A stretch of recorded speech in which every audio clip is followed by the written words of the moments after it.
Welcome to my channel. This is a 6-month review of the Nikon Z6 II. I've had this camera long enough to give you an honest review of this mirrorless camera from Nikon. My 6 months with this camera have been up and down. If you've watched any of my previous videos, then you will know I had issues with firmware upgrades and third-party manufacturers.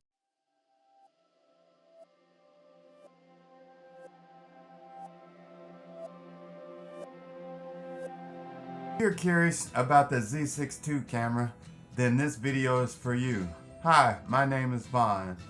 I mainly use my Z6 II for my event photography. In this review, I will share my good and bad experiences with this camera. Let's start with the positives. The color scheme. The color scheme on Nikon's cameras are awesome. When I put them in Lightroom and develop the colors are always bright, and I have to do very little development, and my clients love the colors. The feel of the camera feels professional. It has a nice rubber grip. The grip is large enough for my big hands, and I have enough room to get to the buttons, even with my big hands. Also, the camera has weather sealant, so I can take it out in the weather, and I've never had any problems with moisture. It's a pretty rugged camera. If you've been using DSLRs for a while, then you'll know what this sound is. The sound of the shutter. At events, this sound will give you away in a minute as a photographer. Even on quiet mode,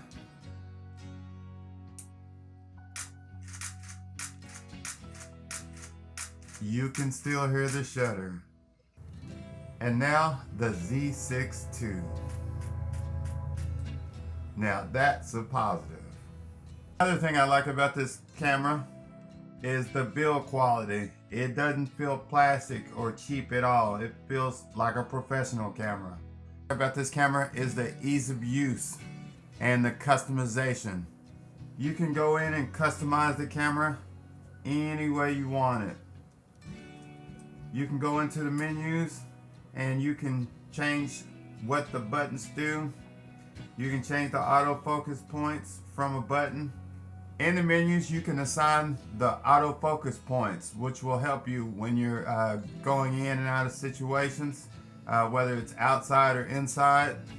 Also, I like the U1, U2, and U3 on the dial.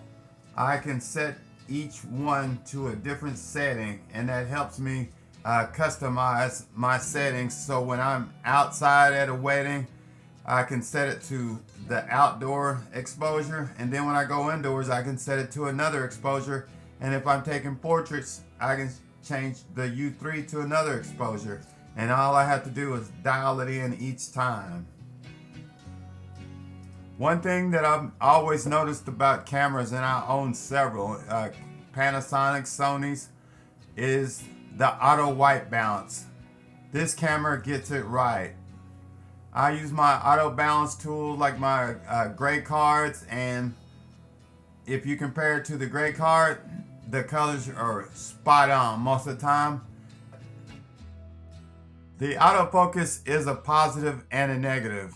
If you want a camera that's tacked on and gets the autofocus right, then this is the camera for you. If you want to use single point autofocus or dynamic autofocus, then this is the camera for you. But for eye tracking, wide area focus, that's in the negative. So we'll talk about that negative, but overall, I've had fantastic pictures. I shoot professionally, so I know how to shoot the old way, and the eye tracking on this is a negative, but we will go into that on the negative side. The great thing about this camera is the video. It has 4K video. I use the 4K video on my camera to give customers some video with their photography. I also do hybrid video shooting. I don't use the N-Log or the Blackmagic support. I'm just a basic video user, so it meets my needs. Card slots. Love it. This one has 2 card slots. They come in handy when you're shooting an event and you want a peace of mind on whether you have the shot or not, or whether your photos are backed up. Because when you're on a job at an event, you always want to know that when you get home, you'll have photos to download and process. The thing I like about this camera is the touchscreen. With the touchscreen, you can change the autofocus. You can change the shutter speed. You can change the ISO. You can check your exposure. You can use the I button to change your focus mode. If you're using the Z mount lenses, then you will have very few issues with this camera, and that's a good thing. So I would recommend Z mount lenses if you can afford them. You will have less issues because they're made specifically for this new camera. So they have the new software. Another positive of this camera is the battery life. I shoot a lot of events, and I usually shoot weddings, birthday parties, corporate events, graduations, and I get about an hour and a half, 2 hours, depending on how much I use the camera. But if I use video, then I will get less. And you want to make sure that you use the Nikon EL15C batteries to get that life. If you use third-party batteries, then your life will differ. The plus that I had in the 6 months is Nikon Service. Nikon was always ready to answer my questions, whether on a flash, whether on a lens, whether on a battery, whether on the camera itself. Never had an issue. They always replied promptly. And I will tell you about the issue I had previous, where I had to send back the camera, but like I said, positive all around for Nikon Service. Now we're into the negatives. With every new camera system, there will be more negatives than positives sometimes, because there's a learning curve involved, and you have to learn about third-party manufacturers, firmware upgrades, and everything alike. There's always some type of quirk that you have to work through. So let's go over those negatives. Negative: generic batteries. Don't buy them. They don't make good generic batteries yet. So I have a ENEL15B, and you can use them in your Nikon, but they will cause errors, and that's what they did with my camera. They caused errors. They caused the battery life to shorten. Sometimes I get an hour out of it, sometimes I get an hour and a half. And the issue is with the chip. The chips in some of these batteries are faulty, and so you have to be very careful about which ones you buy, and they will cause your camera to show issues with the lenses. They will get hot, and so you have to be very careful about these batteries. Even though you can buy 2 of these batteries for 1 of these, it's worth the money for reliability. And with your new camera, as much as it costs, you want to make sure that you protect your investment. That's what it's about, protecting that investment. I had was with lenses. I had third-party lenses that I had from my previous DSLR cameras. I had to use my FTZ mount to mount them. And so what happens is, if you go onto the Nikon compatibility list online, I will leave that in the descriptions, you can see which lenses are still compatible with the new Z cameras, and you want to go through that list carefully. I had a lens that was shown on the compatibility list not to be compatible, but it worked. But the issue was, after about an hour, it would start getting, the lens would get confused, and the software would cause the camera to glitch, and I would have to cut the camera off or remove the battery to be able to use the shutter again. And after I removed the battery, cut the camera off, it was fine again for about another hour. And so that's another third-party issue. And with most of these F-mount lenses, they don't have the new software upgrades listed, and so you're going to have a lot of glitches.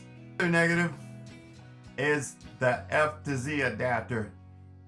If you have a new Nikon Z camera, then the FTZ adapter will come in handy to help you adapt your old F-mount lenses or other mounts. And so with that, you add weight back to your camera. And so basically what happens is with the FTZ adapter,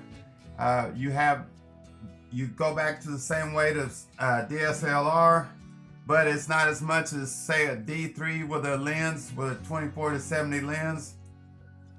It's not as much as that, but it still adds a little weight. And so it's a negative. I count that as a negative. Another thing is if you have to buy a new Z lens, the Z lenses are expensive and they reach upward to $1,000. And I was having problems with my lenses, with my F-mount lenses. And so I purchased a Z mount lens, a 24-70 4S, I'm sorry. And so that solved the majority of my error problems with some of the F-mount lenses that showed compatible, but I would still get issues due to software issues.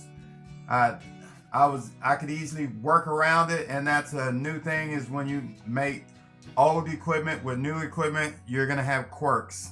So be prepared with any camera body, whether it's Sony or Canon. You're gonna have quirks when you're using old equipment.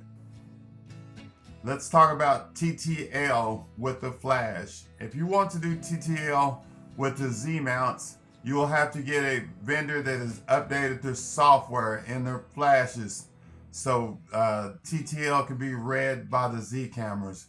Right now, if your flash isn't compatible, if you're not using a Nikon lens, then your TTL won't work properly and the timing will be off. During events, when I first got the camera, I tried to use a TTL cable. I tried to use several different flashes, and I still had the same issue. I would get inconsistent lighting on the photos. And so finally, I'm a professional, so I can do manual, and I just do manual in all my events now, and I don't have any issues. So you want to think about that when you're buying this camera. You might have to go all Nikon to get something compatible, or go to the Nikon site and see what flashes are compatible. That's what I would do before I would go out and buy anything new. The negative of this camera is the autofocus. If you bought this camera for the gimmick of eye tracking, because that's basically what it is, if you're not in good lighting, then eye tracking won't work properly. About wide area focus. If you're using wide area focus, make sure that you have a dedicated button on the camera where you can change the focus point.